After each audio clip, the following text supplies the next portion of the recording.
والسلام على سيد الأنبياء والمرسلين وعلى آله وأصحابه أجمعين. قال الله سبحانه وتعالى: شهر رمضان الذي أنزل فيه القرآن هدى للناس وبينات من الهدى والفرقان. قال النبي صلى الله عليه وسلم: إذا جاء رمضان فتحت أبواب الجنة وغلقت أبواب النار وسلسلة الشياطين. وقال أيضا: من لم تدع كلمة الزور فليس لله حاجة أن يدع طعامه وشرابه، أو كما قال عليه الصلاة والتسليم. اللهم صل على سيدنا محمد كلما ذكره الذاكرون، وصل على محمد كلما غفل عن ذكره الغافلون. கண்ணியத்துக்கும் பெருமதிப்புக்குரிய இஸ்லாமிய பெரியோர்களே, நண்பர்களே, அல்லாஹுடைய மாபெரும் கிருபை வல்லமையின் வெளிப்பாடு அல்லாஹ் சுப்ஹானஹு வ தஆலா மிகச்சிறப்பான ஒரு நாளில் நம்மை அமர வைத்திருக்கிறான். அதுவும் அவனுக்கு பிடித்தமான இடத்திலே, பிடித்தமான நாட்களிலே, பிடித்தமான நேரத்திலே. உண்மையில் பாக்கியமானவர்கள் நாம். நம்மோடு இருந்த எத்தனையோ நபர்களுக்கு இந்த பாக்கியம் கிடைக்கவில்லை. ரமலானுடைய முதல் ஜும்மாவுடைய நாள், கடந்த வருடம் நம்மோடு ரமலானை கழித்த, ரமலானுடைய ஜும்மாக்களில் இருந்த, நோன்பு வைத்த, பெருநாள் தொழுகையை தொழுத எத்தனையோ மக்களுக்கு இந்த ரமலானுடைய முதல் நாட்களுடைய வாக்கியங்கள் கிடைக்கவில்லை. அப்படியே ரமலானுடைய காலம் கிடைத்தாலும் நோன்பு வைப்பதற்கான சாத்தியக்கூறுகள் கிடைக்கவில்லை. நோன்பு வைப்பதற்கான சூழ்நிலைகள் இல்லை. உடல்நல குறைவினாலேயோ அல்லது வேறு காரணங்களினாலோ நோன்பு வைக்க முடியாத சூழல்கள் இருக்கிறார்கள். அல்லாஹ் அவைகளையெல்லாம் விட்டு பாதுகாத்து நோன்பு காலங்களில் நோன்பு வைக்கக்கூடிய நல்ல உடல் ஆரோக்கியங்களை கொடுத்திருக்கிறான். அது வகையில் நாம் எல்லாம் பாக்கியமானவர்கள். கண்ணியமானவர்களே, நபி ஸல்லல்லாஹு அலைஹி வஸல்லம் அவர்கள் இரண்டு அமல்களை சொல்லி காட்டுவார்கள். என்னுடைய உம்மத்தினருக்கு இந்த இரண்டு அமல்களுடைய நன்மைகள் தெரிந்து விடுமேயானால் அவர்கள் போட்டி போட்டு சண்டையிட்டுக் கொள்வார்கள். போட்டி போட்டு சண்டையிட்டுக் கொள்வார்கள். முடிவுகள் எப்படி எடுக்கப்படும்? சீட்டு குலுக்கி போட்டு சண்டை போடாதீங்கப்பா அப்படின்னு சொல்லப்படும். யார் சொல்லலாம்? அப்படி ரெண்டு நன்மைகள் என்ன? சஹாபாக்கள் கேட்டார். மக்கள் எல்லாம் அடித்து சண்டை போட்டு அந்த அமல் செய்யணும்னு ஆசைப்படக்கூடிய அந்த ரெண்டு அமல் என்ன யாரா சொல்லலாம் என்பதாக கேட்கின்ற பொழுது நபி ஸல்லல்லாஹு அலைஹி வஸல்லம் சொன்னார்கள், முதலாவதாக பாங்கு சொல்வது. முதல் அமல் என்ன? பாங்கு சொல்வது. பாங்கு சொல்லக்கூடிய நன்மையை தெரிந்து கொள்வார்களே ஆனால் அதற்கு எவ்வளவு நன்மை கிடைக்கும், கியாமத்திலே அல்லாஹ் எவ்வளவு சிறப்புப்படுத்துவார் என்ற விஷயங்கள் தெரியுமே. ஆனால் ஒவ்வொருத்தரும் சண்டையிட்டுக் கொள்வார்கள். அசருக்கு நான் தான் பாங்க சொல்வேன், மகரிபுக்கு நான் தான் பாங்க சொல்வேன், இஷாக்கு நான் தான் பாங்க சொல்வேன். கடைசியில் சண்டை போட்டு இல்லை இப்படிலாம் சண்டை போடாதீங்க, சீட்டு குலுக்கி போடுவோம். யார் இன்னைக்கு இவர் பேர் வந்திருக்கு, இவர் தான் அசருக்கு சொல்வார். மறுபடியும் சீட்டு குலுக்கி போட்டு மகரிபுக்கு இவர் தான் சொல்வார். மறுபடியும் சீட்டு குலுக்கி போட்டு இவர் தான் மகரிபுக்கு இஷாக்கு சொல்வார் என்பதாக சீட்டு குலுக்கி போட்டு பார்த்து அந்த அமல்களை செய்ய வைக்கப்படும். அவ்வளவு உயர்தரமான ஒரு அமல் எது என்று சொன்னால் முதலாவதாக நபி சொன்னார்கள் பாங்கு சொல்வது. இரண்டாவது அமல் முதல் சப்பிலே அமர்வு. முதல் சப்பிலே தொழுகைக்காக அமர்ந்து தீனுடைய காரியங்களில் முதல் சப்பிலே அமர்ந்து அதற்காக காத்திருப்பது இருக்கிறதே, அதற்கு மிகப்பெரிய நன்மைகள் இருக்கிறது. நாமெல்லாம் அறிவாளிகள், நாமெல்லாம் அறிவில் சிறந்த மேன்மக்கள். நாம் என்ன செய்யறது? பின்னால் போய் உட்கார்ந்துருக்கிறோம், முன்னால் வர்றோம். முன் சப்பில் இடம் காலியாக இருந்துச்சுன்னா முன்னால் வந்துடும். ஏன்னா நபி சொன்னார்கள், இதை நான் சொன்னதுக்கு பிறகும் வர முடியவில்லை என்றால் நபியின் வார்த்தைகள் மீது சந்தேகம் ஏற்பட்டு விடக்கூடாது. அதனால தயவு செய்து பின்னால் இருக்கக்கூடிய மக்கள் முன் சப்பு காலியாக இருக்கு, வந்துருங்க இன்ஷா அல்லாஹ். இன்னும் முன்னால் சப்பு வாங்க, முதல் சப்பு வாங்கண்ணே, கொஞ்சம் முன்னால் வாங்க. முன்சப்புடைய நன்மைகளை புரிந்து கொள்வதற்கான வாய்ப்புகளை அல்லாஹ் கொடுத்திருக்கிறான். அந்த 2 அமல்கள் குறித்து நபி ஸல்லல்லாஹு அலைஹி வஸல்லம் சொன்னார்கள், யாருக்கு இந்த முன்சப்பிலே அமர்ந்து உட்கார்ந்து தொழுகைக்காக காத்திருக்கக்கூடிய நன்மைகள் தெரியுமோ அவர் சண்டையிட்டுக் கொள்வாராம். அல்லாஹ் சுப்ஹானஹு வ தஆலா எல்லா காரியங்களிலும் முன்னாக நின்று செயல்படுத்தக்கூடிய நசீபுகளை தருவானாக. அல்லாஹ் தஆலா முன்சப்பிலே அமர்ந்து தொழக்கூடிய பாக்கியங்களை தருவானாக. தீனுடைய காரியங்களில் எல்லாம் முன்னதாக நின்று செயல்படுத்தக்கூடிய நல்ல பாக்கியத்தை அல்லாஹ் நம் அனைவருக்கும் தந்தல் புரிவானாக. கண்ணியமானவர்களே, இந்த அமல்களை நாம் கவனத்தில் எடுத்துக்கொள்ள வேண்டும். எங்கே போனாலும் பின்னால உட்கார்றது, மறைஞ்சு உட்கார்றது, கடைசி சப்பில் உட்கார்றது, பயானுடைய மஜ்லிஸுக்கு போனா பின்னால, திக்ருடைய மஜ்லிஸுக்கு போனா பின்னால, தொழுகைக்கு வந்தா பின்னால. சாபிகூன் கண்ணியமானவர்களே, நன்மையில் முந்தியவர்கள் என்றைக்குமே முந்தியவர்கள் தான். அதை யாரும் தட்டவே முடியாது, அதை யாரும் ஜெயிக்கவே முடியாது. அல்லாஹ் நசீபை தருவானாக, விளங்கிக் கொள்ளக்கூடிய ஆற்றல்களை தருவானாக. அன்பானவர்களே, அல்லாஹ் சுப்ஹானஹு வ தஆலா இது போன்ற வாக்கியங்களை தொடர்ந்து நம் அனைவருக்கும் கொடுத்தல் புரிவானாக. நபி ஸல்லல்லாஹு அலைஹி வஸல்லம் சொன்னார்கள், ரமலானுடைய காலம் உங்களுக்கு கிடைத்திருக்கிறது என்றால் மனிதன் அதனுடைய நன்மைகளை புரிந்து கொள்வானேயானால் வருடம் முழுவதும் ரமலானாக இருந்து விடக்கூடாதா? ரமலானாக வருடம் முழுவதும் எங்களுக்கு ரமலானாக இருந்து விடக்கூடாதா என்று மனிதன் ஆசிப்பான். அவ்வளவு நன்மைகளையும் இந்த நோன்பு கொண்டிருக்கிறது. ஷாபானுடைய மாதத்திலே நபி சொல்வார்களாம், ஒரு மாதத்துக்கு முன்னாலே சொல்லுவாங்களாம், உங்களுக்கு ஒரு அற்புதமான மாதம் வர இருக்கிறது, உங்களுடைய பாவங்களை எல்லாம் கரிக்கக்கூடிய மாதம் வர இருக்கிறது, நீங்கள் அதற்காக தயாராகி கொள்ளுங்கள். சொர்க்கம் உங்களுக்காக அலங்கரிக்கப்படுகிறது, சொர்க்கம் உங்களுக்காக திறந்து வைக்கப்படுகிறது, நரகம் பூட்டப்படுகிறது, ஷைத்தான்கள் விலங்கிடப்படுகிறார்கள். கண்ணியமானவர்களே, இப்படிப்பட்ட உயர்தரமான ஒரு மாதத்திலே நாம் அமர்ந்திருக்கிறோம். நபி ஸல்லல்லாஹு அலைஹி வஸல்லம் அவர்களிடத்திலே சஹாபாக்கள் அடிக்கடி கேட்பார்களாம். வேறு வேறு சஹாபாக்கள், பல சஹாபாக்கள், யார சொல்ல ஒரு அமல் சொல்லித்தாங்க, யார சொல்ல ஒரு அமல் சொல்லித்தாங்க, அதை நாங்கள் செஞ்சுக்கிட்டே இருக்கணும், எங்களுக்கு சொர்க்கம் கிடைச்சிடும். அப்படி ஒரு குறிப்பாக ஒரு அமல் சொல்லித்தாங்க. இன்னைக்கு நம்ம சில நபர்கள் இருந்து கேட்குறாங்க, இமாம்கள்கிட்ட, ஹஜரத்மார்கள்ட்ட கேட்குறாங்க, நாங்கள் எல்லா நேரமும் செஞ்சுக்கிட்டே இருக்கணும், ஒரு அமல் சொல்லுங்கள் ஹஜரத். கடையில் இருந்தாலும் வேலையில் இருந்தாலும் எங்கே இருந்தாலும் அந்த அமல் செஞ்சுக்கிட்டே இருக்கணும். அப்படி ஒரு ஈஸியான ஒரு கலிமாக்களை சொல்லித்தாங்க, கேட்குறாங்க. அதே போன்று நபி ஸல்லல்லாஹு அலைஹி வஸல்லம் அவர்களிடத்தில் சென்று சஹாபாக்கள் பல நேரங்களில் பல சஹாபாக்கள் கேட்கிறார்கள், யா ரசூலல்லாஹ் ஒரு அமலை சொல்லுங்க, அந்த அமலை நாங்கள் தொடர்ந்து செஞ்சுக்கிட்டே இருக்கணும், சொர்க்கம் போயிடும். எல்லா சஹாபாக்களுக்கும் நபி ஒரே பதில் சொன்னார்கள், அலைக்கும் பிஸ்ஸௌம், அலைக்கும் பிஸ்ஸௌம், நோன்பை பற்றி பிடித்துக் கொள்ளுங்கள், நோன்பை பற்றி பிடித்துக் கொள்ளுங்கள். எவ்வளவு நோன்புகள் இருக்கிறது, ஆஷுராவுடைய நோன்பு இருக்கிறது, அரஃபாவுடைய நோன்பு இருக்கிறது, ஐயாமுல் பீல் இருக்கிறது, மாதந்தோறும் 13, 14, 15 பிறைகளில் நோன்பு வைப்பது இருக்கிறது, அதுபோன்று திங்கட்கிழமை வியாழக்கிழமைகளில் நோன்பு வைப்பது இருக்கிறது. இப்படியாக நபி ஸல்லல்லாஹு அலைஹி வஸல்லம் சொன்னார்கள், உங்களுக்கு சிறந்த ஒரு அமல், நீங்கள் அதை கொண்டு சொர்க்கம் செல்ல முடியும் என்றால் அலைக்கும் பிஸ்ஸௌம், நீங்கள் நோன்பை பற்றி பிடித்துக் கொள்ளுங்கள்.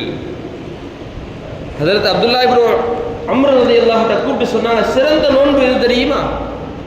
நோன்பு வைப்பதில் சிறந்த ஒரு நோன்பு எப்படி தெரியுமா? ஏன்னா அந்த சஹாபி சொன்னார், யா ரசூலல்லாஹ் நான் முழுவதுமாக நோன்பு வைக்க போகிறேன், நோன்பு வச்சுக்கிட்டே இருக்க போகிறேன். நபி கூப்பிட்டு சொன்னாங்க, இல்லை, ஒரு நாள் நோன்பு வைப்பது, ஒரு நாள் நோன்பு இல்லாமல் இருப்பது, இதுதான் சிறந்த நோன்பு, இதுதான் நபிமார்களுடைய நோன்பு என்பதாக நபி ஸல்லல்லாஹு அலைஹி வஸல்லம் அவர்கள் சொல்லி காட்டினார்கள். அன்பானவர்களே, இந்த முக்கியமான நேரத்தில் நாம் நம்முடைய எண்ணங்களை கொஞ்சம் சரி செய்து கொள்ள வேண்டும்.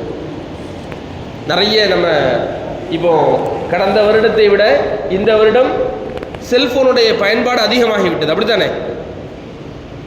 கடந்த வருடத்தை விட இந்த வருடம் செல்போனுடைய பயன்பாடு அதிகமாக இருக்கா இல்லையா? நம்மள்கிட்ட அதிகமாக இருக்குது. நிறைய வாட்ஸ்அப் மெசேஜ்கள், சோஷியல் மீடியாவுடைய மெசேஜ்கள், இன்ஸ்டாகிராமுடைய மெசேஜ்கள், இப்படி என்னென்ன இருக்கிறதோ எல்லாத்துலேயும் வரலாம், வருகிறது. என்ன, நீங்கள் 14 மணி நேரம் நோன்பு இருந்தால் உங்களுடைய எடை குறைந்துவிடும், உங்களுடைய கொழுப்புகள் கரைந்துவிடும், உங்களுடைய கலோரிகள்லாம் பேர்ன் ஆயிரும், உங்களுக்கு அப்படி ஏற்பட்டுவிடும், இந்த நன்மை ஏற்பட்டுவிடும், உங்களுடைய குளுக்கோஸுடைய லெவல் குறைந்துவிடும், உங்களுடைய அறிவின் ஆற்றல்கள் உயர்ந்துவிடும். இப்படி என்னவெல்லாம் சொல்லப்படலாம், இதுவெல்லாம் நடக்கலாம், நடக்காமையும் போகலாம். கண்ணியமானவர்களே, ஒரு ஈமான்தாரி, ஒரு முஸ்லிம் இதை பார்த்து நோன்பு வைக்க மாட்டார். நபி ஸல்லல்லாஹு அலைஹி வஸல்லம் சொன்னார்கள், மன் ஸாம ஈமானன் வஹ்திஸாபன் குஃபிர லஹு மா தகத்தம் மின் தம்பி. யார் நான் முஸ்லிம் என்பதற்காக நோன்பு வைக்கிறேன், என்னுடைய ரசூல் சொல்லியிருக்கிறார்கள் இந்த நோன்பு வைப்பதன் மூலம் நன்மை கிடைக்கும் என்று சொல்லியிருக்கிறார்கள், அதனால் நோன்பு வைக்கிறேன் என்று யார் நோன்பு வைப்பாரோ குஃபிர லஹு மா தகத்தம் மின் தம்பிஹி, அவருடைய முன் சென்ற பாவங்கள் எல்லாம் மன்னிக்கப்படும். அதனால் தான் நபி ஸல்லல்லாஹு அலைஹி வஸல்லம் இந்த வார்த்தையை சொல்லியிருக்கிறார், மன் ஸாம ஈமானன், நான் முஸ்லிம் என்பதற்காக நோன்பு வைக்கிறேன், வஹ்திஸாபன், எனக்கு நன்மை கிடைக்கும் என்பதற்காக நோன்பு வைக்கிறேன். என் ரசூலும் என்னுடைய அல்லாஹ்வும் வழிகாட்டி இருக்கிறார்கள், என்னுடைய அல்லாஹ் கட்டளையிட்டு இருக்கிறார், என்னுடைய நபி வழிகாட்டி இருக்கிறார்கள் என்பதற்காக நான் நோன்பு வைக்கிறேன் என்பது யார் நினைக்கிறார்களோ, யார் நினைத்து நோன்பு வைக்கிறார்களோ அவருடைய பாவங்கள், முந்திய பாவங்கள் எல்லாம் மன்னிக்கப்படும் என்பதாக நபி ஸல்லல்லாஹு அலைஹி வஸல்லம் மிக தெளிவான வார்த்தைகளை சொல்லி காட்டுகிறார்கள். அதனால் நம்முடைய எண்ணங்களில் கொஞ்சம் மாறுதல்கள் ஏற்பட்டுச்சுன்னா, அல்ல பாதுகாக்கம் ஏற்படாது, ஒரு முஸ்லீமுடைய எண்ணங்கள் அவ்வளவு சீக்கிரத்தில் மாற்றம் ஏற்படாது. இருந்தாலும் இந்த செல்போனுடைய பயன்பாட்டு அதிகங்கள், திரும்ப திரும்ப அதையே கேட்பது, திரும்ப திரும்ப அந்த செய்திகளே வருவது, நீங்கள் நோன்பு வைத்தால் அப்படி, நோன்பு வைத்தால் இப்படி, உங்களுடைய கலோரியஸ் அப்படி எல்லாமே. அதற்காக நான் நோன்பு வைக்கவில்லை, என்னுடைய உடம்பு குறைய வேண்டும், என்னுடைய தொப்பை குறைய வேண்டும் என்பதற்காக நான் நோன்பு வைக்கவில்லை. கண்ணியமானவர்களே, என் ரப்பு என்னை நோன்பு வைக்க வேண்டும் என்று சொல்லி இருக்கிறார், நான் வைக்கிறேன். என் ரசூல் வழிகாட்டி இருக்கிறார்கள், இப்படி சஹர் செய்ய வேண்டும், இப்படி இஃப்தார் செய்ய வேண்டும், இடைப்பட்ட காலங்களில் இதெல்லாம் சாப்பிடக்கூடாது, இப்படி எல்லாம் இருக்கக்கூடாது என்று என்னுடைய ரசூல் வழிகாட்டி இருக்கிறார்கள், நான் அதற்காக செய்கிறேன் என்று நாம் எண்ணங்களை கொஞ்சம் தடுமாறுகின்ற பொழுது கவனம் கொள்ள வேண்டும். அல்லாஹ் சுப்ஹானஹு வ தஆலா அதற்குத்தான் நன்மைகளை கொடுக்கிறார், அதற்குத்தான் வாக்குறுதிகள். மா தகத்தம மின் தம்பிஹி என்ற வார்த்தை இருக்கிறதே, அவர் மன்னிக்கப்படும், அவருக்கு குஃபிர லஹு மா தகத்தம மின் தம்பிஹி என்ற வார்த்தை இருக்கிறதே, அது அதற்குத்தான். நோன்பு வைக்க வேண்டும் என்று வைத்தால்தான் அதற்குரிய நன்மைகள், அதற்குரிய பாவ மன்னிப்புகள். ஆகவே நாம் நம்முடைய இந்த செயல்பாடுகளில் கொஞ்சம் கவனமாக இருந்து கொள்ள வேண்டும். நோன்பின் மூலமாக எவ்வளவு நன்மைகள் கிடைக்கிறது. ஒரு ஃபர்தை தொழுதால், ஒரு ஃபர்தான அமலை செய்தால் 70 ஃபர்துகளை செய்த நன்மை. ஒரு ஃபர்து செய்தால் 70 ஃபர்துகள். ஒரு நஃபிலான வணக்கங்கள் புரிந்தால் ஒரு ஃபர்துடைய அந்தஸ்து, ஒரு நஃபில் செய்தால் ஒரு ஃபர்துடைய அந்தஸ்து, ஒரு உம்ரா செய்தால், இந்த காலகட்டங்களில் ஒரு உம்ரா செய்தால் ஹஜ்ஜுடைய நன்மைகள். கண்ணியமானவர்களே, ஆகச்சிறந்த மாதங்கள் நமக்கு கிடைத்திருக்கிறது. இந்த காலங்களில் நாம் தொடர்படியாக அமல்களில் நம்மை ஈடுபடுத்தி கொண்டே இருப்பது. நான் நோன்பு வச்சுட்டேன், அல்ஹம்துலில்லாஹ், தராவீஹ் தொழுதுட்டேன், அல்ஹம்துலில்லாஹ், அவ்வளோதானே? அப்படி இல்லை, இன்னும் எக்கச்சக்கமான அமல்கள் இருக்கிறது. நம்முடைய வாழ்நாள் முழுவதும் அமலாக இருக்க வேண்டும். குறிப்பாக நபி ஸல்லல்லாஹு அலைஹி வஸல்லம் அவர்கள் ஒவ்வொரு வருடமும் ரமலானுடைய காலத்திலே ஹதரத் ஜிப்ரீல் அலைஹிஸ்ஸலாம் வந்து நபியை ஓத சொல்லி கேட்பார்கள். குர்ஆனுடைய வசனங்கள் இன்றைக்கு நாம் பார்க்குற மாதிரி கரெக்டாக 1ஆம் ஜுஸ்லேருந்து ஆரம்பித்து 2ஆம் ஜுஸ் 3ஆம் ஜுஸ் அப்படி இறங்கலை. குர்ஆனுடைய ஆயத்துகள் அப்படி இறங்கலை. தேவைக்கு தகுந்தவாறு, அந்த காலத்துக்கு தகுந்தவாறு, சஹாபாக்களுடைய நெருக்கடிகளுக்கு தகுந்தவாறு, அந்த காலத்தில் இருந்த எதிரிகளுடைய அந்த நோக்கங்களுக்கு தகுந்தவாறு குர்ஆனுடைய ஒவ்வொரு ஆயத்துகளும் இறங்கப்படுகிறது. இறங்குகின்ற பொழுது நபி ஸல்லல்லாஹு அலைஹி வஸல்லம் சொல்வார்கள், அந்த வஹியை எழுதக்கூடிய அந்த நபர்களிடத்திலே, இந்த சூறாவில் இந்த ஆயத்தை இந்த ஆயத்திற்கு கீழாக எழுதுங்கள். நாம் இன்னைக்கு பார்க்குற மாதிரி முழு பக்ரா சூறாவும் இறங்கிருச்சா? அப்படி இல்லை. 283 இல்லை. ஆல இம்ரான் அப்படியா? இல்லை. தேவைக்கு தகுந்தவாறு ஆயத்து இறங்கிக்கிட்டே இருக்கும். நபி ஸல்லல்லாஹு அலைஹி வஸல்லம் எழுத செய்வாங்க, எழுதக்கூடிய அந்த காத்திபுல் வஹீட சொல்லுவாங்க, இந்த ஆயத்தை சூரத்துல் ஹுஜராத்தில் இத்தனாவது ஆயத்துக்கு கீழாக இதை எழுதுங்கன்னு சொல்லுவாங்க. அப்படி ஒரு வருடம் முழுவதும் இறங்கிய ஆயத்துகளை நபி ஸல்லல்லாஹு அலைஹி வஸல்லம் அவர்கள் ஓத ஹஜ்ரத் ஜிப்ரீல் அலைஹிஸ்ஸலாம் கேட்பார்கள். ரமலானுடைய மாதம், ஷஹ்ரு ரமலான் அல்லதி உன்ஸில ஃபீஹில் குர்ஆன். இப்போ இந்த மாதங்களில் அதிகமாக குர்ஆன் ஓதக்கூடிய அந்த பழக்கங்களை நாம் ஏற்படுத்திக் கொள்ளும். நீங்கள் ஒரு நாளைக்கு எவ்வளோ ஓதுறீங்களோ அத்தனை ஹத்தம் முடிக்கலாம். ஒரு நாளைக்கு ஒரு ஜுஸு ஓதுனா இந்த மாதம் முடியும் போது ஒரு ஹத்தம் முடிப்பீங்க. 2 ஜுஸு ஓதுனா 2 ஹத்தம், 3 ஜுஸு ஓதுனா 3 ஹத்தம், 4 ஜுஸு ஓதுனா 4 ஹத்தம். ஒரு நாளைக்கு 5 ஜுஸு ஓதுனீங்கன்னா இந்த மாதம் முடியும் போது 5 குர்ஆன் முடிச்சிடலாம். 5 நேர தொழுகைக்கு பிறகு ஒவ்வொரு ஜுஸ் 5 கதம். கண்ணியமானவர்களே, அல்லாஹ் சுப்ஹானஹு வ தஆலா இந்த மாதங்களில் ஷைத்தான்களை எல்லாம் விலங்கிட்டு இருக்கிறான். நரகத்துடைய வாசல்கள் எல்லாம் அடைத்திருக்கிறான். சொர்க்கத்துடைய வாசல் எல்லாம் திறந்து வைத்திருக்கிறான். சொர்க்கம் இன்னும் மீண்டும் மீண்டும் அழகூட்டப்படுகிறது. காரணம், என்னுடைய அடியார்கள் நோன்பு வைத்திருக்கிறார்கள். அவர்கள் என்னை சந்திக்கக்கூடிய காலங்களில் நான் இதை சிறப்பாக்கி தர வேண்டும் என்பதற்காக. கண்ணியமாக இந்த காலங்களில் நாம் குர்ஆன் ஓதுவதற்கிறதே மிகச்சிறந்த சிபாரிசை ஏற்படுத்தி தரும் நபி அல்லாஹ்விடத்திலே. குர்ஆனை பற்றி, குர்ஆனுடைய சிபாரிசுகளை பற்றி ஹதீஸ்களிலே வந்திருக்கிறது. மலக்குமார்களுடைய சிபாரிசை விட, எப்படி பாவமே செய்யாத மலக்குகளுடைய சிபாரிசை விட, நபிமார்களுடைய சிபாரிசை விட குர்ஆனுடைய சிபாரிசை அல்லாஹ் கவனத்தோடு கேட்கிறான் என்பதாக ஹதீஸ்களில் வந்திருக்கிறது. குர்ஆனை நாம் எவ்வளவு ஓத கடமைப்பட்டிருக்கிறோம், குர்ஆனை நாம் எவ்வளவு கவனிக்க கடமைப்பட்டிருக்கிறோம். இந்த காலங்களில் கூட நாம் குர்ஆனை விட்டு தூரமாகிவிட்டோம் என்று சொன்னால் நம்மை விட துரதிர்ஷ்டசாலி யார் இருக்க முடியும்? எனக்கு நேரம் இல்லைங்கிற வார்த்தைகளை தயவு செய்து நாம் பேசக்கூடாது. ரொம்ப டைட் ஷெட்யூல், என்னால் நேரம் இல்லை, வாய்ப்பில்லை. கண்ணியமானவர்களே, இதெல்லாம் நாம நம்முடைய வேலைகளுக்காக அல்ல. ஹதீஸில் வருகிறது, ஓ ஆதமுடைய மகனே, நீ என்னை நினைவு கூறக்கு நேரம் ஒதுக்கிக்கொள். அப்படி இல்லை என்றால், நீ என்னை நினைவு கூறுவதற்கு நேரம் ஒதுக்கவில்லை என்றால் அல்லாஹ் சொல்கிறான், உன் மீது நான் தொடர்படியான வேலைப்பளுக்களை கொடுப்பேன். இது தொடர்படியான வேலைப்பளுக்களை கொடுப்பேன். உன் மனங்களை நான் இறுக்கமாக்கி விடுவேன். இன்னைக்கு நம்ம சொல்லிக்கிட்டே இருக்கிறோம், டைம் இல்லை, தொழுகை நேரம் இல்லை, தொழுகைக்கு அப்படி தொழுதுக்கிறேன், இப்படி தொழுதுக்கிறேன், குர்ஆன் ஓத நேரம் இல்லை, திக்ர் செய்ய நேரம் இல்லை. கண்ணியமானவர்களே, இதுவெல்லாம் நாம டைம் ஷெட்யூல் நாம அல்ல, அல்லாஹ் ஏற்படுத்துகிறான். நீங்கள் என்னை நினைவு கூற நேரம் கொடுக்கவில்லை என்றால் நான் உங்கள் மீது கடுமையான வேலை பளுக்களை சுமத்துவேன் என்கிறான். ஆனால் நேரம் இல்லைங்கிற வார்த்தைகளை தயவு செய்து நாம் என்ன செய்யக்கூடாது?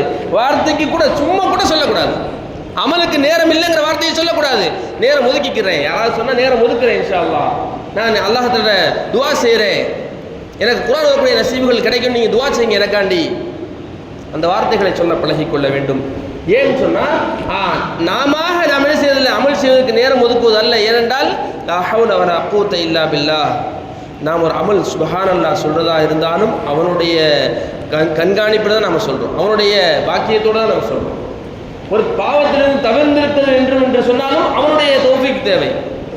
அதான் நான் வந்தவுடனே சொன்னேன், என்னுடைய அறிவுனாலே சிந்தனையினாலே நான் என்ன செய்யலை, இங்கே வந்துடல, அமல்கள் செஞ்சிட முடியாது. அவனுடைய தௌஃபீக் வேணும். அவன் தான் எங்களை சீக்கிரம் வர வைத்திருக்கிறான், அவன் தான் முதல் சபையில் உட்கார வைத்திருக்கிறான். ஆகவே கண்ணியமானவர்களே, இந்த காலகட்டங்களில் ரமலானுடைய காலகட்டம் இருக்கிறது, குர்ஆனுக்குரிய காலகட்டமாக நாம் அதை பயன்படுத்தி கொள்ள வேண்டும். தராவீஹ் தொழுகிறோம், ஃபர்லான நோன்புகளை வைக்கிறோம், அதோடு சேர்ந்து குர்ஆன் ஓதுவதிலும் திக்ர் செய்வதிலும் சதகாக்களை செய்வதிலும் கூடுதல் கவனம் செலுத்திக் கொள்ள வேண்டும். அறிஞர் பெருமக்கள் சொல்வார்கள், இந்த ரமலானுடைய காலத்தை நாம் ஜக்காத்துடைய காலமாக வைத்திருக்கிறோம். அறிஞர் பெருமக்கள் ரமலானை ஜக்காத்துடைய காலமாக சொல்ல மாட்டார்கள். உங்களுக்கு எப்போ ஜக்காத் கடமையாச்சோ அந்த மாதத்தில் தான் ஜக்காத் கொடுக்க வேண்டும். ஒருத்தருக்கு முஹர்ரம்ல ஜக்காத் கடமையாச்சுன்னா அடுத்த வருஷம் முஹர்ரம்ல ஜக்காத் கொடுத்துடணும். அவர் 8 மாதம் தள்ளி ரமலான்ல கொடுத்தாருன்னா 8 மாதங்கள் ஜக்காத்தை தடுத்து வைத்து தண்டனை கிடைக்கும் சொல்றாங்க.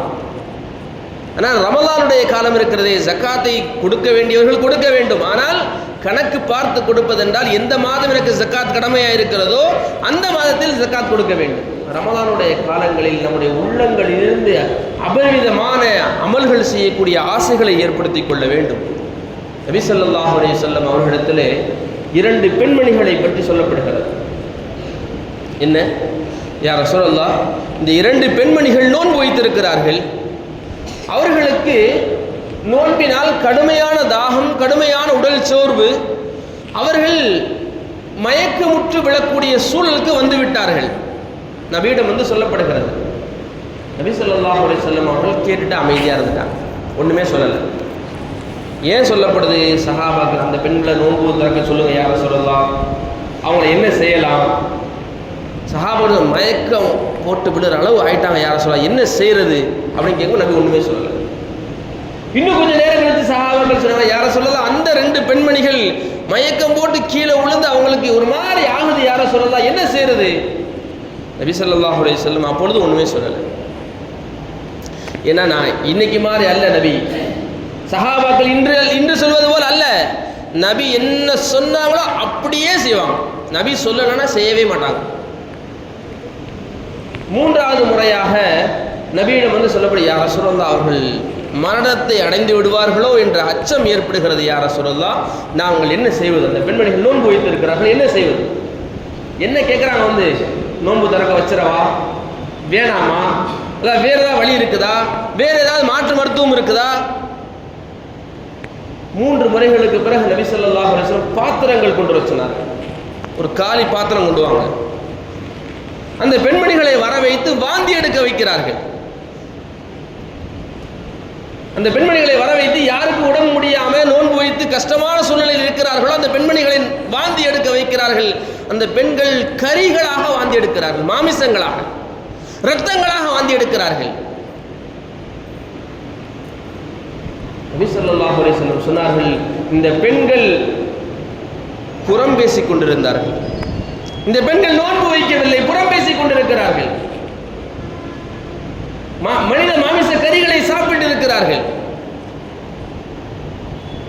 நபி சொல்ல வருவது என்னவென்றால், இந்த ரமதானுடைய புனிதமான காலத்தில் உங்களுடைய நோன்புகளை இது போன்று அழித்து விடாதீர்கள். அடுத்தவர்களை பற்றி பேசி, புறம் பேசி, பொய் பேசி, உங்களுடைய வார்த்தைகளில் கடினமானதை பேசி நீங்கள் என்ன செய்து விடாதீர்கள், உங்களுடைய நோன்புகளை வீணாக்கி விடாதீர்கள். அதுபோன்று ஒரு பெண்மணியை நபி ஸல்லல்லாஹு அலைஹி வஸல்லம் விருந்துக்கு அழைக்கிறார்கள். எங்கள் வீட்டில் வந்து நீங்கள் விருந்து சாப்பிட வாங்க அப்படின்னு சொல்லி. அந்த பெண்மணி சொல்றாங்க, நான் நோன்பு வச்சிருக்கேன் யா ரசூலல்லாஹ். அந்த பெண்மணி, யா ரசூலல்லாஹ், நான் நோன்பு வைத்திருக்கிறேன். நபி சொன்னாங்க, நீங்க நோன்புலாம் வைக்கலன்னா. மறுபடியும் 2வது நாள் நபி கூப்பிட்டார்கள், நீங்கள் எங்கள் வீட்டுக்கு வந்து சாப்பிட வேண்டும், விருந்து உண்ண வேண்டும் என்பதாக அழைக்கிறார்கள். அப்பொழுதும் அந்த பெண்மணி சொல்கிறார்கள், யா ரசூலல்லாஹ், நான் நோன்பு வைத்திருக்கிறேன். நபி சொல்கிறார்கள், நீங்க நோன்புலாம் வைக்கல, நீங்க வந்து சாப்பிடுங்கன்னு சொன்னாங்க. 3வது நாள் நபி அழைக்கிறார்கள் அந்த பெண்மணியை, நீங்கள் எங்கள் வீட்டில் வந்து என்ன செய்யணும், சாப்பிடணும், விருந்து சாப்பிடணும் என்பதாக அழைக்கிறார்கள். அப்பொழுதும் அந்த பெண்மணி சொல்கிறார், நான் நோன்பு வைத்திருக்கிறேன் என்று. நபி சொன்னார்கள், இப்பொழுதுதான், இன்றுதான் நீங்கள் நோன்பு வைத்திருக்கிறீர்கள். மீதி 2 நாள் என்னாச்சு? ஹதீஸ்களில் வருகிறது, அந்த பெண்மணி தவறான வார்த்தைகளை பேசியிருக்கிறார்கள், மனிதர்களை கஷ்டப்படுத்தக்கூடிய வார்த்தைகளை பேசியிருக்கிறார்கள், பிற மனிதரை கஷ்டப்படுத்தி இருக்கிறார்கள், பிற பெண்மணிகளை பற்றி தவறாக பேசியிருக்கிறார்கள், புறம் பேசியிருக்கிறார்கள், பொய் பேசியிருக்கிறார்கள். கண்ணியமானவர்களே, நோன்பு இருக்கிறதே அது பரிசுத்தமானது. அல்லாஹ் அதை பற்றி சொல்கின்ற பொழுது, நோன்பின் கூலி என்ன தெரியுமா? நான் தான் நோன்பின் கூலி. இந்த வார்த்தைகளை கவனித்து பாருங்கள். நோன்புக்கு என்ன கூலி என்றால் நானே கூலி. அந்த நோன்பு எப்படி பரிசுத்தமானதாக இருக்க வேண்டும், அந்த நோன்பு வைத்த காலங்களுடைய உள்ளங்கள் எவ்வளவு பரிசுத்தமாக இருக்க வேண்டும், செயல்பாடுகள் எப்படி பரிசுத்தமாக இருக்க வேண்டும், கண்களினால், காதுகளினால், நுகர்வினால், சிந்தனையினால் பாவமில்லாத அந்த காலங்கள் இருக்கிறதே, அதுதான் நோன்பின் தாத்பரியம். அதுதான் நம்முடைய ஆன்மாக்களை பரிசுத்தப்படுத்துகிறது. நோன்புடைய காலங்களிலும் கூட நாங்கள் உண்பதில்லை, குடிப்பதில்லை, ஆனால் போன்களில் படம் பார்க்கிறோம், ஸ்க்ரோல் பண்றோம், இன்ஸ்டால பார்க்கிறோம். கண்ணியமானவர்களே, பார்வையுடைய நோன்புகளை இழந்து விடுகிறோம், பார்வையுடைய நோன்புகளை இழந்து விடுகிறோம். தவறானதை கேட்கிறோம், பாடல்களை கேட்கிறோம், சினிமா செய்திகளை கேட்கிறோம், கண்ணுடைய, காதுகளுடைய நோன்புகளை இழந்து விடுகிறோம். கண்ணியமானவர்களே, நோன்பு நம்முடைய ஆன்மாவை பரிசுத்தப்படுத்த வேண்டும் என்றால் நம்முடைய கண்களும், காதுகளும், செவிகளும், புலன்களும், கைகளும், கால்களும் அனைத்தும் நோன்பு இருக்க வேண்டும். நபி ஸல்லல்லாஹு அலைஹி வஸல்லம் அவர்கள் அதைத்தான் நோன்பு என்றார்கள். அப்படிப்பட்ட ஒரு நோன்பை நாம் வைத்துக் கொள்வதற்கான வாய்ப்புகளையும் சந்தர்ப்பங்களையும் உண்டாக்க வேண்டும். யாராவது நம்மகிட்ட வந்து உனக்கு தெரியுமா அப்படின்னு கேட்டால், எனக்கு இப்போதைக்கு எதுவும் தெரிய வேண்டிய அவசியம் இல்லை, யாரை பற்றியாவது என்னை பற்றி வேணா என்கிட்ட சொல்லு, என்னை பற்றி வேணா என்கிட்ட சொல்லு, நான் தெரிஞ்சுக்கிறேன். என்னை பற்றியே எனக்கு தெரியாத விஷயம் ஏதாவது உனக்கு தெரிஞ்சா அதை என்கிட்ட சொல்லுங்க, நான் தெரிஞ்சுக்க முயற்சி செய்கிறேன். யாரை பற்றியும் தவறான வார்த்தைகளோ தவறான விஷயங்களோ தயவு செய்து என்கிட்ட பேசாதீங்க. ரொம்ப ரெக்வஸ்டாக கூட சொல்லலாம். ஏதாவது ஒரு புறம் பேசுகிற மாதிரி நமக்கு தெரியும்ல, ஆளை பார்த்தோன்னே எடை போடக்கூடிய அந்த திறமையில நாம் புத்திசாலிகள். அப்படித்தானே? ஒரு ஆளை பார்த்தோன்னே ஆள் எப்படி, கடைக்கு வரும்போது இந்த கஸ்டமர் எப்படி, எவ்வளோ வாங்குவார், என்ன வாங்குவார், இதெல்லாம் துல்லியமாக நம்மால் கணக்கிட முடியுது என்றால் ஒரு மனிதன் பேச வரும்போது இவன் என்ன பேசுவான், எதை பற்றி பேசுவான், எல்லாம் என்ன செய்ய முடியும், எங்களால் கவனம் செலுத்த முடியும். நாளைக்கு பேசுவோமா, இன்னொரு நாள் பேசுவோமா? கண்ணியமானவர்களே, ஒரு மனிதனுடைய குறைகள் குறித்து பேசுவதென்றால் அவர் கூப்பிட்டு வாங்க, இந்த மாதிரி ஒரு சூழல் இருக்குது, உங்கள் மேலே வருது, எப்படி எங்களுக்கு தவறான எண்ணம் வருது, கொஞ்சம் மாற்றி அமைச்சுங்க, சொல்லுங்க, ஒன்றும் பிரச்சனை இல்லை. ரமலானுடைய காலம் இருக்கிறது, நம்முடைய ஆன்மாக்கள் பரிசுத்தப்பட வேண்டிய மிக முக்கியமான காலகட்டம். இங்கும் நாம் என்ன செய்யக்கூடாது, இந்த காலகட்டத்திலும் மீண்டும் அதே போன்ற காலங்களோடு நாம் இருந்து விடக்கூடாது. உலமாக்கள் சில அளவீடுகளை சொல்வார்கள். ஒரு மனிதனுடைய ஜும்மா சரியாக இருக்குமேயானால் அந்த வாரம் முழுவதும் அவனிடமிருந்து அல்லாஹுக்கு புறனான காரியங்கள் எதுவும் உண்டாகாது. ஒரு மனிதனுடைய ரமதான் சரியாக இருக்குமேயானால் மீதமுள்ள ரமதான் அல்லாத காலங்கள் அல்லாஹுடைய பாவங்கள் இல்லாத காலங்களாக அவனுக்கு அமைய வாய்ப்பு இருக்கிறது. ஒரு மனிதனுடைய ஹஜ்ஜு ஏற்றுக்கொள்ளப்பட்டதாக ஆகிவிட்டது என்றால் அந்த ஹாஜியுடைய வாயிலிருந்து பொய்கள் ஏற்படாது, புறங்கள் ஏற்படாது, தொழுகையை விட வேண்டும் என்ற எண்ணங்கள் ஏற்படாது, தீனுக்கு புறனான காரியங்கள் எதையும் செய்ய வேண்டும் என்ற சூழ்நிலைகள் ஏற்படாது என்பதாக சொல்லி காட்டுவார்கள் பெரியார்கள். கண்ணியமானவர்களை, இந்த அளவீடுகளை நாம் மிக கவனமாக கவனித்துக் கொள்ள வேண்டும். இறுதியாக 4 விஷயங்களை மட்டும் சொல்லி நிறைவுக்கு வருகிறேன் இன்ஷா அல்லாஹ். ஒரு மனிதன் துரதிர்ஷ்டசாலி, அவன் அபாக்கியவான், அவன் ஷகி, அவன் ஒரு மூதேவித்தனமான அடையாளம் கொண்டவன், ஒரு மூதேவித்தனமான தன்மை கொண்டவன் என்பதை நபி ஸல்லல்லாஹு அலைஹி வஸல்லம் 4 காரியங்களை சொன்னார்கள். ஒரு மனிதனுக்கு இந்த 4 காரியங்கள் ஏதேனும் ஒன்று இருந்தால் அல்லது 4 இருந்தால், 4இல் 2 இருந்தால், கண்ணியமானவர்களை, முதலாவதாக நபி ஸல்லல்லாஹு அலைஹி வஸல்லம் சொன்னார்கள், அதிகமான ஆசைகள், உலக ஆசைகள். ஒரு மனிதனுக்கு அதிகமாக உலக ஆசைகள் இருக்கிறது. உலகத்தில் அப்படி இப்படி அப்படி இப்படி எப்படியெல்லாம் வாழணும், அப்படியெல்லாம் உலக ஆசைகள் இருக்கிறது. இது முதல் காரணமாக சொன்னார்கள். ஒரு மனிதன் துரதிர்ஷ்டசாலி என்பதை அடையாளம். இரண்டாவதாக சொன்னார்கள், உலகத்துடைய மோகம். உலகத்தில் கடைசி ரொம்ப நாள் இருந்துடணும், ரொம்ப நாள் இருந்துக்கிட்டே இருக்கணும், உலகத்துடைய மோகம். மூன்றாவதாக நபி சொன்னார்கள், இறுகிய உள்ளம், கசாவத்துல் கல். ஒரு மனிதனுக்கு இருக்கிறது என்றால் அவன் துரதிர்ஷ்டசாலி என்பதாக சொன்னார். நான்காவதாக வறண்ட கண்கள், வறண்ட கண்கள், அந்த கண்ணில் கண்ணீரே வரல. இந்த 4ஐயும் நபி ஸல்லல்லாஹு அலைஹி வஸல்லம் அவர்கள் துரதிர்ஷ்டசாலியின் அடையாளம் என்று சொல்லிவிட்டு சொன்னார்கள், அல்லாஹ்விடத்திலே அழுது பழகிக் கொள்ளுங்கள். அல்லாஹ்விடத்திலே உங்களுடைய பாவங்கள் குறித்து அழுது பழகிக் கொள்ளுங்கள்.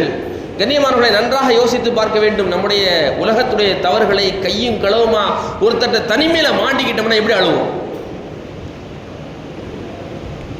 யோசனை பண்ணி பாருங்க. நான் எந்த துறையில வேணா இருக்கட்டும், நான் இந்த தப்பை செய்யக்கூடாது, ஆனா செஞ்சுட்டேன், கண்டுபிடிச்சவர்கிட்ட நான் கையும் களவுமா மாட்டிக்கிட்டேன் தனியா, என்னுடைய முறையீடுதல் எப்படி இருக்கும், என்னுடைய அழுகை எப்படி இருக்கும்? காலில் விழுவனா, கையில் விழுவனா, கையை தொட்டு கும்பிடுவனா, எப்படி அழுவேன்? கண்ணியமானவர்களே, நம்முடைய முந்தைய காலங்களுடைய பாவங்கள் குறித்து ரப்பிடத்திலே அழுது பழக வேண்டும். தேவா, இந்த பாவம் செஞ்சுட்டேன். சில பாவங்கள் இருக்கிறது சபையில் பேசலாம், சில பாவங்கள் இருக்கிறது ரகசியமானவை, அல்லாஹ்வுக்கும் எனக்குமானவை. எனக்கும் ரப்பை தவிர வேறு யாருக்கும் தெரிய வாய்ப்பே இல்லாத பாவங்கள் எக்கச்சக்கமாக இருந்திருக்கிறது. அல்லாஹ்விடத்திலே சொல்லலாம். அவன் பார்த்துக்கிட்டே தான் இருக்கிறான், நான் செஞ்ச பாவத்தையும் பார்க்கிறான். இப்போ நான் அவன்கிட்ட, யா அல்லாஹ், இந்த நாளில் இந்த நேரத்தில் இந்த பாவம் செஞ்ச ரப்பை என்னை மன்னிச்சிரு, இனிமேல் செய்ய மாட்டேன். கண்ணீர் வெடித்து கதறுகின்ற பொழுது ரப்பு நம்முடைய அந்த துவாக்களை எல்லாம் ஏற்க கடமையாக்க அவன் தன்னைத்தானே அவன் மன்னிக்க தயாராகி விடுகிறான். இல்லை, யாருக்கு தெரியுமா அழுக வராது? நான் என்ன தப்பு செஞ்சுட்டேன், நான் என்ன தப்பு செஞ்சுட்டேன், என் மேல என்ன தப்பு இருக்குது, நான் பெர்ஃபெக்டான ஆளு என்ற இருமாப்பு யார்கிட்ட இருக்குமோ, அந்த பெருமை யார்கிட்ட இருக்குமோ அவர்கிட்ட தான் அழுகையே வராது, கெஞ்சலும் வராது, இறங்கி போறதும் வராது. கண்ணியமானவர்களே, திரும்ப திரும்ப சொல்லப்படக்கூடிய விஷயம் என்னவென்றால், அல்லாஹ் நபி ஸல்லல்லாஹு அலைஹி வஸல்லம் அவர்களை 7 வானங்களை தாண்டி மிஅராஜுக்கு அழைத்து சென்று, எல்லாம் சில மணி துளிகளில் நடந்திருக்கிறது. மிக உன்னதமான ஒரு சம்பவமாக குர்ஆன் அதை பதிவு செய்கிறது. அந்த சம்பவத்தை சொல்கின்ற பொழுது அல்லாஹ் என்ன சொல்கிறான் தெரியுமா? சுப்ஹானல்லதி அஸ்ரா பிஅப்திஹி. அவ்வளவு பெரிய காரியத்தை சொல்லுகின்ற பொழுது என்னுடைய ரசூல் என்று சொல்லவில்லை, என்னுடைய நபி என்று சொல்லவில்லை. அல்லாஹ் நபியை பார்த்து நபியை குறித்து சொல்கிறான், என்னுடைய அடிமையை நான் என்ன செஞ்சேன்? இஸ்ராம் அழைத்து சென்றேன். அல்லாஹ்க்கு மிக உன்னதமான பிரியமான காரியம் என்னவென்றால், நான் இரட்சகன் என்பதை நீ திரும்ப திரும்ப சொல்லிக்கொண்டே இருக்க வேண்டும், நீ என்னுடைய அடிமை என்பதை நிரூபித்துக் கொண்டே இருக்க வேண்டும். அது அல்லாஹ்வுக்கு மிக பிடிக்கும். கண்டிப்பான துஆவில் அழுகை வருகிறது என்றால், ரப்பின் முன்னால் அழுகை வர வேண்டும் என்றால், இறைவா நீதான் என்னுடைய இரட்சகன், நீதான் என்னை எல்லாம் பரிபாலித்துக் கொண்டிருக்கிறாய். நான் எவ்வளவு பெரிய செல்வந்தனாக, ஆரோக்கியமானவனாக, அறிவுடையவனாக இருந்தாலும் ரப்பே உன் சமூகம் தான் எனக்கு சரணாகதி என்று அடையக்கூடிய அந்த சூழல் எழுகின்ற பொழுது அல்லாஹ் நம்முடைய துஆக்களை எல்லாம் ஏற்க தயாராகிறார். கண்ணியமானவர்களே, இந்த ஒரு நிலையை நாம் ஏற்படுத்தி கொண்டோம் என்று சொன்னால் அழுகைகள் தானாக வந்து கொண்டே இருக்கும். ரப்பின் முன்னால் அழுகக்கூடிய வாய்ப்புகளை ஏற்படுத்திக் கொள்ளுங்கள். அவன் முன்னால் மட்டுமே அழக்கூடிய தௌஃபீக்கை அல்லாஹ் கொடுத்து விடுவான். வேறு யார் முன்னாலும் நம்ம அழ வைக்க மாட்டான், வேறு யார் முன்னாலே கையேந்த வைக்க மாட்டான், வேறு யார் முன்னாலே முட்டி போட வைக்க மாட்டான், வேறு யார் முன்னாலே நம்ம என்ன செய்ய மாட்டான்? தேவையுடையவளாக நிற்க வைக்க மாட்டான். நாம் அல்லாஹ்விடத்திலே இந்த புனிதமான காலகட்டங்களில் கூட துஆக்களில் அழுகை இல்லாமல் இருந்தோம் என்று சொன்னால் நம்மை விட துரதிர்ஷ்டசாலி இந்த உலகத்தில் யாரும் இருக்க முடியாது. ஆகவே சஹருடைய நேரங்களில் தயவு செய்து சஹருடைய சிந்தனைகள், சஹருடைய பயான்கள், சஹருடைய அதுகள், சஹருடைய இதுகள் அப்படிலாம் இல்லாமல் கதியமருடைய முழுக்க சீக்கிரமாக எஞ்சமாக ஒரு 8 ரக்காத் தொழுது ரப்பிட்ட கேளுங்க, சஹர் செய்யுங்க. சஹர் செய்வது பரக்கத், இன்னமே சுஹூரி பரக்கா. சஹர் செய்வதில் பரக்கத் இருக்கிறது, நபி சொல்லி இருக்கிறார்கள். சஹர் செய்யுங்க, அதுக்கு பிறகு திக்ர் செய்யுங்க, தொழுகை. தயவு செய்து உடைய இந்த சஹருடைய நேரத்தை சோஷியல் மீடியாவில் போய் உட்கார்ந்து கமெண்ட்டுக்கு பதில் சொல்கிறது, அது கமெண்ட் பண்ணுறது, அல்லது இந்த நிகழ்ச்சி அற்புதம் மாஷா அல்லாஹ் பாரக்கல்லாஹ் அப்படிங்கிறதெல்லாம் விட்டுட்டு கண்ணியமானவர்களுடைய சஹருடைய நேரங்களை அல்லாஹ்வோடு தொடர்பு கொள்ளக்கூடிய சூழ்நிலைகளை ஏற்படுத்திக் கொள்ளுங்கள். அதே போன்று இந்த காலங்களில் யார் யார் நோன்பை விட்டுக் கொள்ளலாம், நோன்பை யார் யார் விடலாம் அப்படின்னு சொன்னால், நோன்பை விட்டுக் கொள்ளலாம், ஆனால் கலா செய்ய வேண்டும். முதல்ல முசாஃபிர், பயணத்தில் இருக்கக்கூடியவர் நோன்பை விட்டுக் கொள்வதற்கான அனுமதிகளை இஸ்லாம் கொடுத்திருக்கிறது. பிறகு அவர் சஃபர் முடிஞ்சதுக்கப்புறம் என்ன செஞ்சிடணும்? அதை கலா செஞ்சிடணும். ரெண்டாவது, கர்ப்பிணி பெண்கள் நோன்பை விட்டுக் கொள்ளலாம், கஷ்டமாக இருந்தால் விட்டுக் கொள்ளலாம், அனுமதி இருக்கிறது. ஆனால் அந்த காலங்கள் நிறைவு பெற்றதுக்கு பிறகு இந்த நோன்பை கலா செய்ய வேண்டும். மூன்றாவது, பால் கொடுக்கக்கூடிய தாய்மார்கள் நோன்பை விட்டுக் கொள்ளலாம், கஷ்டமாக இருந்தால் விட்டுக் கொள்ளலாம், ஆனால் அந்த காலங்கள் முடிந்ததுக்கு பிறகு மீண்டும் அந்த நோன்புகளை கலா செய்ய வேண்டும். ரொம்ப முடியவே முடியாத ஒரு நோயாளி இருக்கிறார், வயோதிகத்தினால் அவரால் நோன்பு வைக்கவே முடியாதென்றால் இவர் தான் நோன்பு வைக்க வேண்டாம். இவருடைய ஒவ்வொரு நோன்புக்கு பகரமாக ஏழைகளுக்கு உணவளிக்க வேண்டும். தானியங்களாக கொடுத்தால் 3 கிலோ 200 கிராம் அவர் ஒவ்வொரு நோன்புக்கும் கொடுக்க வேண்டும். இதுதான் இஸ்லாம் சொல்லித்தரக்கூடிய வழிமுறைகள். ஆகவே இந்த காலகட்டங்களில் நோன்பு வைக்காமல் இருப்பது அது தண்டனைக்குரிய ஒரு விஷயம். அதனால் முடிஞ்ச அளவுக்கு நோயாளிகளாக, கர்ப்பிணிகளாக, பால் குடிப்பாட்டக்கூடியவர்களாக, சஃபர் செய்யக்கூடியவர்களாக இருந்தாலுமே கூட நோன்பு வைப்பதில் கவனம் செலுத்துங்கள். அந்த டாக்டர்கிட்ட கேட்டு இவங்களை வைக்கக்கூடாதுன்னு சொன்னால், நம்பிக்கையான மருத்துவர்கள் சொன்னதன் பேரில் நாம் செய்யலாம், நோன்புகளை விட்டுக்கொண்டு அதற்கான பரிகாரங்களையும் செய்து கொள்ள வேண்டும். அல்லாஹ் சுப்ஹானஹு வ தஆலா இந்த வருடத்துடைய நோன்பை முழுமையாக நிறைவேற்றக்கூடிய வாக்கியத்தை தந்தருள் புரிவானாக. இந்த காலங்களில் நாம் அனைத்திற்கும் நோன்பு வைக்கக்கூடிய, வெறும் குடலுக்கு மட்டும் இல்லாமல் நம்முடைய பார்வைகளுக்கும், நம்முடைய சிந்தனைகளுக்கும், நம்முடைய செவிகளுக்கும் நோன்போடு இருந்து இந்த நோன்பினுடைய முழு பலன்களையும் அடையக்கூடிய நல்ல வாக்கியமற்ற ஜெயசீலர்களாக அல்லாஹ் நம்மையும் நம் சந்ததிகளையும் நம்மை ஈன்றெடுத்த பெற்றோர்களையும் ஆக்கியருள் புரிவானாக. வாஹிரு தஅவானா அல்ஹம்துலில்லாஹி ரப்பில் ஆலமீன். அஸ்ஸலாமு அலைக்கும் வரஹ்மத்துல்லாஹி வபரகாத்துஹு.